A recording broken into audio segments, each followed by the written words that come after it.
जब सब लोग आ जाते थे दरवाजा बंद करके जहरीला गैस डाल देता था और शीशा वाला खिड़की लगाया था, उसमें से देखता था कि कैसे मर रहे हैं लोग। ओहो मरो मरो। दरिया तेरी खैर नहीं, बूंदों ने बगावत कर दी है, नादा न समझ इनको लहरों ने बगावत कर दी है। हम परवाने हैं मौत समा, मरने का है खौफ का, रे तलवार तुझे झुकना होगा, गर्दन ने बगावत कर दी है। 40-41 के दौरान ये बहुत ही ज्यादा क्या रहे, एग्रेसिव रहे। 40 और 41 के दौरान भयानक भयानक ये भाषण बहुत जबरदस्त देते थे सुभाष चंद्र बोस। भड़कीला भाषण देने के कारण अंग्रेजों ने इन्हें क्या कर लिया, गिरफ्तार कर लिया। बाद में उन्होंने 1941 में इन्हें छोड़ा। तब ये रसिया होते हुए इटली, रसिया, कई देशों की भ्रमण किए और कहाँ पहुंचे, जर्मनी में पहुंचे। और जर्मनी में हिटलर के पास गए मिलने के लिए। तो हिटलर को मिलने के लिए दिया गया। हिटलर के ऑफिस में कौन पहुंचे, सुभाष चंद्र बोस। और हिटलर के ससुरे के, हिटलर आया, सारे लोग सैल्यूट किए, हिटलर आ गया, सर सर सर हिटलर आ गया। हिटलर, सुभाष चंद्र बोस खड़ा भी नहीं है हिटलर के आगे, हिटलर चल गया गुस्सिया के। बाद में पता चला नकली हिटलर था, उसका फेस वैसे ही मिलता था। उसके बाद आया ओरिजिनल हिटलर, सारे सैल्यूट किए, सॉरी हिटलर। ओकरो देख के सुभाष चंद्र बोस वैल्यू नहीं दिए। बाद में पता चला यो नकली था।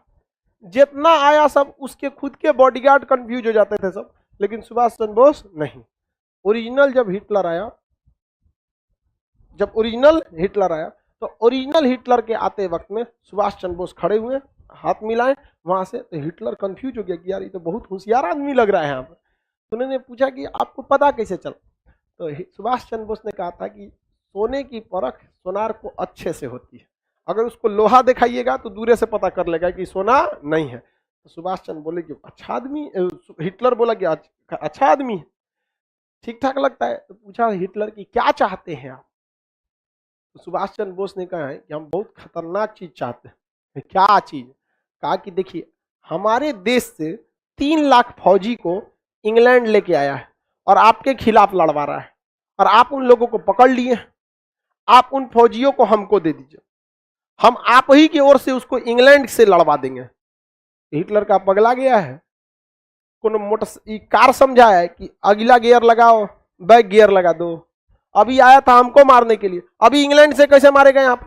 कहा कि आप वो जिम्मेदारी हमें छोड़ दीजिए। इन लोग को अंग्रेज सब ने क्या किया है, राष्ट्र प्रेम की भावना इनमें से क्या कर दिया है, खत्म कर दिया है। तो इन्होंने कहा कि हिटलर मान ही नहीं रहा था, क्योंकि हिटलर बहुत बड़ा हॉल बनवाया था, जैसे आपका क्लासरूम कैसे है ऐसे ही, इसमें सबको बैठाता था कुर्सी पे, सब लोग बैठ जाते थे। इसमें खिड़की चारों ओर से नहीं थी, जब सब लोग आ जाते थे दरवाजा बंद करके जहरीला गैस डाल देता था और शीशा वाला खिड़की लगाया था, उसमें से देखता था कि कैसे मर रहे हैं लोग। ओहो मरो मरो। बहुत खतरनाक था हिटलर, समझ में क्या। हिटलर बहुत ही मतलब किसी का बातें नहीं सुनता था। आज भी लोग कहते हैं ना हिटलर शाही तुम्हारा नहीं सुनेंगे, किसी की बात नहीं सुनता था।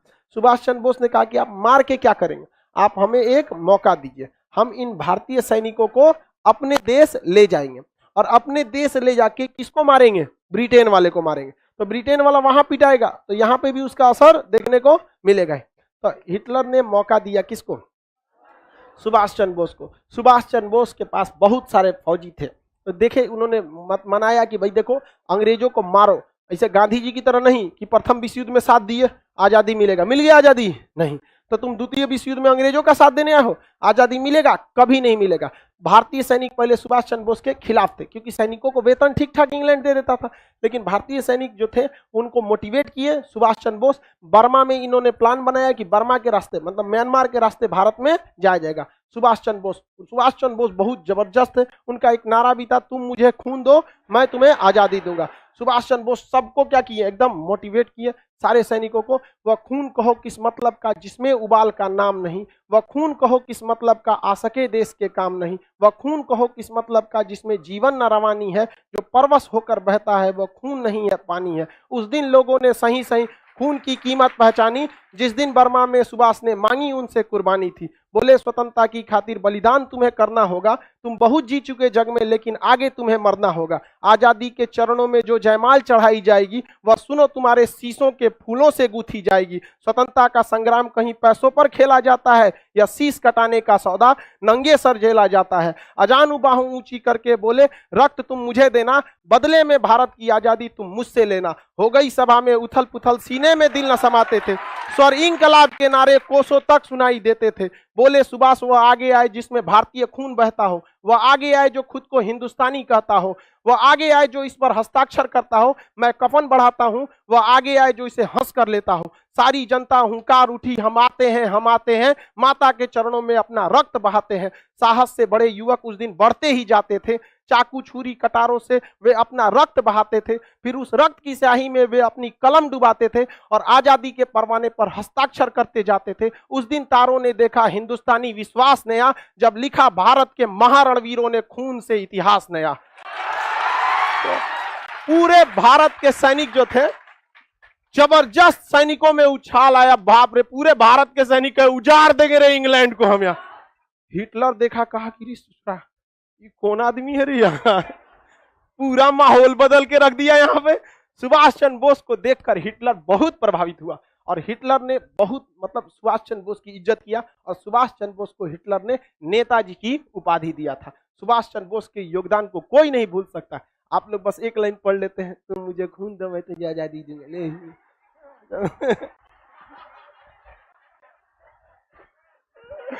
समझ आ गया कि नहीं आ गया? सुभाष चंद्र बोस के योगदान को नहीं, खैर आप लोग के लिए उतना जरूरी है, तुम मुझे खून दो मैं तुम्हें आजादी दो, नारा आपके लिए, समझ आ गया? चलो अब आगे समझते हैं। सुभाष चंद्र बोस जो थे वो इन सैनिकों को क्या किए, हिटलर के सहयोग से प्राप्त किए, लेकिन हिटलर ने कहा कि इन सैनिकों में अभी भी ट्रेनिंग का क्या है, अभाव है, ये डायरेक्ट नहीं लड़ पाएंगे। देखो लड़ने आए थे, हम पकड़ के रख लिए कि नहीं रख लिए, इनको क्या जरूरत है, प्रॉपर ट्रेनिंग की जरूरत है। अब देखिए द्वितीय विश्व युद्ध में ना दो एलाइज फोर्स थे, मतलब 3 देश थे जो आपस में एक साथ थे। इधर में था जर्मनी, इटली और यहाँ पे जापान। ये तीनों जो थे ये ध्रुवीय राष्ट्र थे सब, इन्हें कहा जाता है एक्सियल फोर्सेज। और जो एलाइज फोर्सेज थे उसमें बड़े बड़े देश थे, अमेरिका था, कनाडा था, ब्रिटेन था, फ्रांस था, रूस था, ये सब थे सब। तो सुभाष चंद्र बोस ने जो भारतीय सैनिक जो कहाँ फंसे थे, जर्मनी, इन्हें क्या किया, अपने पास लिया और सुभाष चंद्र बोस हिटलर के सहयोग से आर्म्स एंड एनिमेशन लिया और हिटलर ने किसे भेज दिया, जापान को, कहा कि जापान भेजा इन सैनिकों को, और इन सैनिकों को ट्रेनिंग और अच्छा हथियार किसने दिया, जापान। और जापान ने सुभाष चंद्र बोस को अंडमान और निकोबार द्वीप गिफ्ट में दे दिया। किसमें दिया, गिफ्ट में, क्योंकि इंग्लैंड वालों से ये जापानियों ने कौन सा द्वीप छीन लिया था, अंडमान और निकोबार। तो यहां पर सुभाष चंद्र बोस ने अंडमान और निकोबार द्वीप का नाम क्या रख दिया, शहीद एवं स्वराज, शहीद एवं स्वराज नाम रख दिया। और यहां पर सुभाष चंद्र बोस को मिला, सिंगापुर में सुभाष चंद्र बोस ने आजाद हिंद सरकार बना लिया। क्या बना लिया, आजाद हिंद सरकार। कहा कि देश गुलाम नहीं है, हमारी सरकार है, अभी हम सिंगापुर से शासन कर रहे हैं, धीरे धीरे धीरे धीरे दिल्ली पहुंचेंगे। और सुभाष चंद्र बोस ने सिंगापुर से ही ऑल इंडिया रेडियो पर बोला था, मुझे इस लड़ाई में राष्ट्रपिता महात्मा गांधी की आशीर्वाद की जरूरत है। तो बताइए महात्मा गांधी को राष्ट्रपिता किसने कहा था, सुभाष चंद्र। देखिए सुभाष चंद्र बोस और महात्मा गांधी में मतभेद नहीं था, दोनों की आइडियोलॉजी अलग थी। सुभाष चंद्र बोस 24 कैरेट गरम दल वाले और महात्मा गांधी 24 कैरेट नरम दल वाले, ये दोनों आपस में मिल नहीं सकते, लेकिन विवाद नहीं था। आप इतिहास को उस तरह से पढ़िए जिस तरह से हुआ है, ऐसे नहीं कि आप कह देंगे महात्मा गांधी उसमें झगड़ा था। अब आप ही बताओ, हम जीएस के टीचर और कोई मैथ के टीचर, हम दोनों लोग एक चीज पे कैसे जा सकते हैं भाई? उनका चीज पढ़ाने का तरीका अलग, हमारा अलग है, दोनों अलग अलग होंगे कि नहीं, लेकिन अल्टीमेट काम क्या है, आप लोग का रिजल्ट दिलाना। अगर हम जीएस, हम या इंडिया का कोई भी जीएस का टीचर, उसका जीएस में योगदान है, जो भी मैथ के टीचर उनका मैथ में योगदान है, रीजनिंग में योगदान है। आपको तो जरूरत दोनों की है, कि ऐसा थोड़ी है कि आप जीएस पढ़ लेंगे मैथ नहीं पढ़ पाएंगे तो आपका रिजल्ट हो जाएगा। आपको तो बैलेंस लेके चलना है। वो अलग बात है कि बीपीएससी, यूपीएससी या दरोगा, रेलवे, इस सब में जीएस का वेटेज ज्यादा है, लेकिन ओवरऑल आपको तो लेके सबको चलना है। तो नरम दल भी जरूरत थी और गरम दल भी जरूरत थी। युवाओं का कहना है कि नरम दल की क्या जरूरत थी? अरे नहीं भैया, संगठित करने का काम नरम दल ही किया। और आप ध्यान से देखेंगे, नरम दल से ही जो एक्सट्रीमिस्ट लोग थे वो गरम दल के रूप में गए थे। समझ आ रहा है कि नहीं आ रहा है? किसी को कोई दिक्कत नहीं? तो महात्मा गांधी से सुभाष चंद्र बोस ने क्या कहा, राष्ट्रपिता। सर सुभाष चंद्र बोस इतने पढ़े लिखे थे फिर भी गरम दल के कैसे हो गए? भाई गरम दल और नरम दल ये पढ़ने लिखने पे उतना डिपेंड नहीं करता है, डिपेंड करता है आइडियोलॉजी कैसे है। हम नरम दल के हैं, सोचो हम आज भी कहते हैं कि हम मतलब पढ़ाते हैं बस, बट टीचर बनने का हमारा 1% भी सपना नहीं, 1% भी नहीं। पढ़ाते हैं वो अलग बात है। शुरुआत में हम पढ़ाना चालू किए थे फ्रस्ट्रेशन दूर करने के लिए, क्योंकि हमको आर्मी में इस चीज से छांटा था जो कभी सही नहीं हो सकता था। नंबर कम था, छाट देते, अगली बार और मेहनत करके आते। मेरिट में हाथ बहुते टेढ़ा है ससुरा, दिखता है यहाँ पे, ऐसे हो गया यहाँ पर। फ्रस्ट्रेशन में कभी मम्मी को बोल देते थे आपको ध्यान नहीं रखना चाहिए, बचपन में तेल ओल सही से मालिश किया जाता है। बहुत ज्यादा फ्रस्ट्रेट थे, तो हम पढ़ाना चालू किए थे फ्रस्ट्रेशन में, अकेले टेंशन में रहते थे, सोचते थे जो हमारा जिंदगी खत्म हो गया, एक को तो सपने देखे थे फौज में जाना है, ऐसा ही कैसे होगा, आर्मी में कुछ नहीं सुनता है, तो हम फ्रस्ट्रेशन की वजह से पढ़ाना चालू किए थे, यही में पढ़ाते रह गए यहाँ पर, समझ में आया कि नहीं। तो ऐसा नहीं है कि भाई जो पढ़ा लिखा है वो गर्म दल का नहीं हो सकता है, नरम दल का ही रहेगा। अमूमन देखिएगा गांव वगैरह के लोग, ग्रामीण क्षेत्र के लोग गर्म दल वाले होते हैं, मार ससुरा के निकाल लाठी यहाँ मार दे यहाँ पे तुरंत मारो यहाँ पे। तो शहरी क्षेत्र के लोग थोड़ा सा नरम दल, ग्रामीण क्षेत्र के लोग थोड़ा गर्म दल, बट पटना शहरी क्षेत्र है, हमको लगता है यहाँ सब गर्म दल का।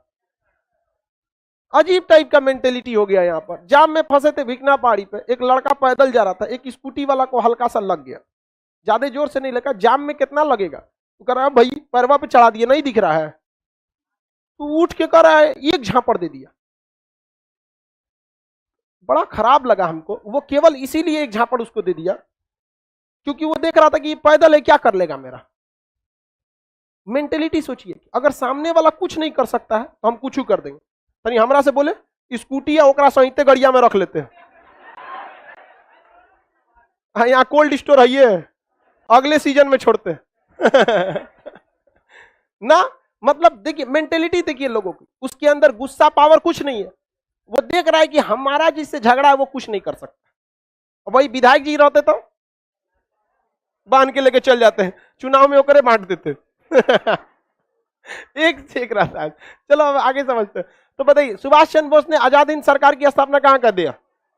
सिंगापुर में। और यहीं से सैनिकों को कहा था कि अब हमें यहां नहीं रुकना है, कहां चलना है? दिल्ली चलो। दिल्ली चलो का नारा, तुम मुझे खून दो मैं तुम्हें आजादी दूं। सुभाष चंद्र बोस। नेताजी की उपाधि किसने दिया इन्हें? Adolf Hitler. Adolf Hitler, Hitler का पूरा नाम एडोल्फ हिटलर था। हिटलर का पूरा नाम क्या था? Adolf Hitler. अब यहां से ये बर्मा में है, कहां पहुंचे? बर्मा। बर्मा में यहां पर उन्होंने हेड ऑफिस बनाया था, बर्मा, अभी का नाम म्यांमार है। वहां पर यहां पर आजाद हिंद फौज से उनकी क्या हो गई? मुलाकात। क्योंकि सुभाष चंद्र बोस के पास जो सेना थी तो वो वेल ट्रेंड थी, जर्मनी में भी ट्रेनिंग मिला, जापान में भी मिला, आधुनिक हथियार मिला और एक योग्य कमांडर मिला। आपका कमांडर तगड़ा रहना चाहिए, युद्ध आप ऐसे ही जीत जाएंगे। अगर कमांडर डरपोक मिल गया, युद्ध कभी नहीं जीत पाएंगे। वहां पर चाइना और भारत के बीच जो गलवान घाटी हो रही है, तो भारत अभी भी वहां अपना पंजाब रेजिमेंट का 11 कोर को तैनात किया हुआ है। अभी भी 1.5 साल हो गया, अभी भी वहां हमारे ही कमांडर वही हैं। और चाइना ने अपने कमांडर को 7 बार बदल चुका, 7 बार बदल चुका, सोच सकते हैं। इसलिए हम गर्व है हमें हिंदुस्तानी सेना पे, आज भी वो डटे हुए। बिहार रेजिमेंट वाला मारा था सब ये तो और मन बड़ होता है, दौड़ा दिया वहां पर। इनके कमांडर कहते रह गए, अरे एग्रीमेंट है हम लोग का 1996, हम हथियार नहीं चला सकते। बिहारी बोला था कौन मार गोली चला रहा है, लाठिए बहुत हो लो है। एक ट्रेनिंग तो हम लोग को बचपने से है मार लाठी मार दी। बताइए जिस देश का कमांडर बदला जाएगा उस देश का सेना का मनोबल गिरेगा कि नहीं गिरेगा?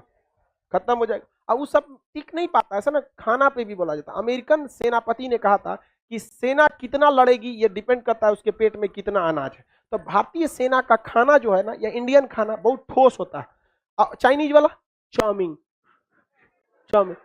चाउमीन का उस तरह हम लोग का ही अटक जाएगा। चाउमीन खत्म होने के बाद पता चलता है कि नहीं अब पेट में पहुंचा है, तब तक तो हम लोग के ऐसा फेगस में अटका रहता है। चाउमीन खा के लड़ाई करेंगे। यहाँ बिहार वाला है, लिट्टी खा के जाएगा, चना भिगा के ले जाएगा, मार तो सुभाष चंद्र बोस के पास एक अच्छी फौज थी कि नहीं थी?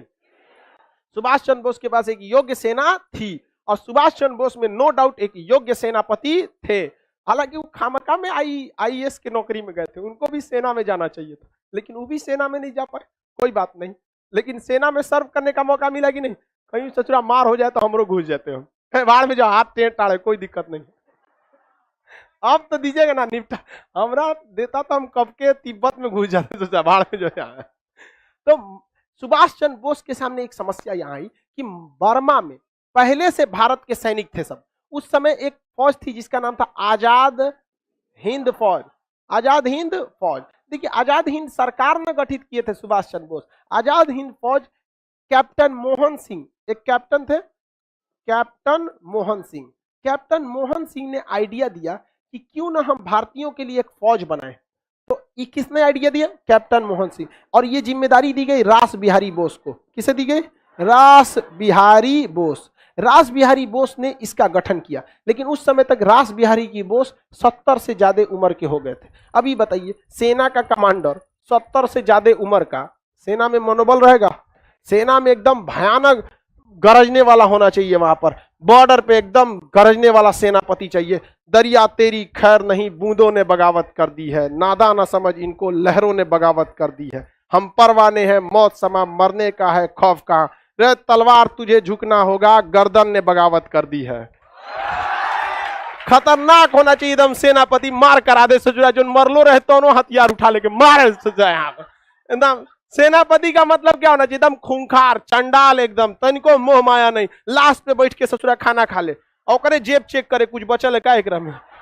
ऐसा सेनापति एकदम क्रूर होना चाहिए, काट डाले वहां पर। रास बिहारी बोस बहुत ही योग्य व्यक्ति थे, रास बिहारी बोस। लेकिन उम्र का तकाजा होता है, हर इंसान का उम्र ढलने के बाद नहीं हो पाता है। 70 साल की उम्र के बाद क्या करें? हम इतना पढ़ा रहे, 50 साल, 4-5 साल बाद हम इतना ना पढ़ा पाएंगे, कितना बचले होगा हम लोग में। तो बुढ़ापा में इंसान नहीं हो पाता। तो सेना ने कहा कि अब हमें यह कमांड किसको दे देना चाहिए? सुभाष चंद्र बोस को। तो बताइए, सेना का कमांड, आजाद हिंद फौज के कमांड किसने संभाल लिया? सुभाष चंद्र बोस। इन्होंने संभाला था 1942 में। कब संभाला था? 1900।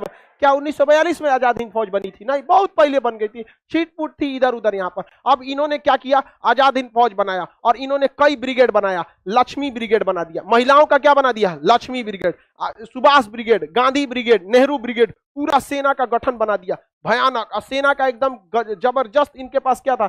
हथियार था। जापानियों से सहयोग मिला था, हिटलर से सहयोग मिला था, और ये अब म्यांमार के रास्ते कहां बढ़ने लगे? भारत की ओर। और जापान से एक उम्मीद थी, लेकिन 6 अगस्त 1945 को अमेरिका जापान पे बम पटक दिया। दूसरा 9 अगस्त को फिर पटक दिया। अब जापान ने हाथ खड़ा कर दिया, हम क्या कर सकते हैं? सुभाष चंद्र बोस की मृत्यु के बाद सेना का मनोबल ही गिर गया और सेना के ऊपर भारी पड़ गए कौन? अंग्रेज। क्योंकि अंग्रेज को अब टेंशन नहीं, उधर जापान मारा गया, इधर जर्मनी मारे गए, एगो बचा था इटली, इटली का था डोमिटो मुसोलिनी, ये महालोल था ससुरा। ये तो माँ, इसकी जनता ने इसको पकड़ के तमाचा तमाचा मार दिया, इसी के देश की जनता ने मुसोलिनी को इसी के देश में तमाचा तमाचा मार के मारी। उसका बेचारा का सब उखड़ गया था, इतना मार मारे थे सब, चौराहा पे फांसी दे दिया। महाबैल था मुसोलिनी। मुसोलिनी का कहना था, जो पुरुष युद्ध नहीं लड़ा वो बाज महिला के समान है। कोई बात है भाई, युद्ध जरूरी है, लेकिन युद्ध किस हाल में जरूरी है ये है। आप युद्ध को बहुत हद तक टालिए, आखिरी डिसीजन होना चाहिए, युद्ध होना चाहिए। ऐसा थोड़ी कि युद्ध कर दो एकदम। यहाँ पर सुभाष चंद्र बोस की मृत्यु के बाद आजाद हिंद फौज के सैनिकों को गिरफ्तार किया गया और लाल किला में इनके खिलाफ मुकदमा चलाया गया था। आजाद हिंद फौज के सैनिकों पर मुकदमा कहां चलाया गया था? लाल किला। और लॉर्ड लिनिथगो थे उस समय भारत के वायसराय। उसके बाद लॉर्ड लिनिथगो के समय बाद आए थे मिंटो उंटो को, इसको भेजा गया, माउंट बेटन वगैरह। तो इसके ऊपर मुकदमा चलाया गया। तो उसके बाद जब मुकदमा चलाया गया तो भारत के जवाहरलाल नेहरू वकील जो थे, काटजू थे, तेज बहादुर सप्रू थे, बहुत सारे वकीलों ने आजाद हिंद फौज के सैनिकों का पैरवी किया और जज से कहा कि गलती से भी आप सजा मत सुनाइएगा। याद है मंगल पांडे? हाँ, एगो को सुनाए थे मंगल पांडे को, बाकी 1857 का क्रांति किया था ना। अभी माहौल सही नहीं है जज साहब, आप इनकी सजा को माफ कर दीजिए वरना फिर बवाल कर देगा सभी सैनिक सब। तो जज ने कहा माफ करने की शक्ति हमारे पास नहीं है, राष्ट्रपति को होती है। उस समय राष्ट्रपति के पद पर वायसराय हुआ करता था। तो वायसराय ने इनकी सजा को क्या कर दिया? माफ कर दिया। अगर द्वितीय विश्व युद्ध नहीं होता तो हम लोग 1947 में आजाद नहीं होते, ये वास्तविकता है। द्वितीय विश्व युद्ध नहीं होता तो हम 47 में तो आजाद नहीं होते, 55 में होते, 51 में होते, लेकिन 47 में तो किसी कीमत पे आजाद नहीं हो पाते। क्योंकि देखिए ना, ऐसा कौन सी घटना लगा जिसने अंग्रेजों को ज्यादा नुकसान पहुंचाया? द्वितीय विश्व। बाकी भारत छोड़ो आंदोलन केवल इसीलिए हुआ था कि अंग्रेज द्वितीय विश्व युद्ध में बिजी थे। रियलिटी देखिए, टाइमिंग नहीं देख रहे हैं। क्रिप्स प्रस्ताव आया, भाई बहुत मजबूरी है, गांधी जी उसको कमरा में ले गए। बहुत जरूरी है क्या फौज की? ताकि गांधी जी आप ही बचा सकते हैं। प्रथम विश्व युद्ध में आप ही सैनिकों को भेजे थे, हम लोग आपको सार्जेंट बोले थे, बहुत जरूरत है, दिक्कत हो गया है। गांधी जी का यही तो हम जानना चाहते थे, जाओ हम भेजेंगे। गया बेचारा क्रिप्सवा, भारत छोड़ो आंदोलन, कहा कि बहुत कमीना आदमी है। तो द्वितीय विश्व युद्ध नहीं होता तो हम लोग को आजादी इतना जल्दी नहीं मिलता। बाकी देखिए भगत सिंह 1930 में ही इन्हें फांसी, 31 में फांसी दे दी गई। चंद्रशेखर आजाद, राम प्रसाद बिस्मिल, अशफाक उल्लाह खान, ये लोग 30 के दशक तक ही इन लोग को क्या कर दिए थे, अंग्रेज फांसी देके गोली मार के कैसे भी क्या कर दिए थे, खत्म कर चुके। 30 के बाद कोई बहुत बड़ा क्रांतिकारी आंदोलन ही नहीं मिलेगा। सुभाष चंद्र बोस का मिलेगा, और सुभाष चंद्र बोस को भी देखिए क्या हुआ, द्वितीय विश्व युद्ध में जर्मनी जापान मराया और पूरा खत्म हो गया। क्योंकि हम लोग के पास अपना क्या था, ना फैक्ट्री थी, ना हथियार था, ना कुछ सैलरी उलरी कहां से दीजिएगा यहाँ पर। तो बहुत द्वितीय विश्व युद्ध हुआ भी तो एक तरह से हम लोग के लिए क्या था, अच्छा ही था। सोचा द्वितीय विश्व युद्ध हुआ पहले, और अगर द्वितीय विश्व युद्ध में जर्मनी जीत जाता तो हम 1942 में आजाद हो गए रहते। जर्मनी ने गलती न कर दिया, उसने रूस पर आक्रमण कर दिया। ये सोचना देखता है कितना बड़ है, कहां आक्रमण कर दिया, रूस पर। रूस ने सबसे ज्यादा लोग को गंवाए हैं, प्रथम विश्व युद्ध में भी और द्वितीय विश्व युद्ध में। इतना लोग मरे हैं कि रूस में कहीं पे भी देखेंगे तो सड़क पर 40% आपको लड़के मिलेंगे, 60% वहां क्या मिलेंगी, लड़कियां मिलेंगी। जिसके दो रीजन है, एक तो प्रथम और द्वितीय विश्व युद्ध में मरा गए सब, दूसरा का रीजन वहां पे शराब बहुत ज्यादा, वहां पे लोग क्या पीते हैं, शराब। ठंड प्रदेशों में शराब जो होता है एकोमोडाइजेशन में क्या करता है, मदद करता है। दूसरा वेस्टर्न कल्चर में शराब, सिगरेट, जुआ ये सब क्या है, नॉर्मल। हमारे यहाँ क्या है, शराब थोड़ा सा गलत माना जाता है। उतनी मनी होली में चल गया, अदरवाइज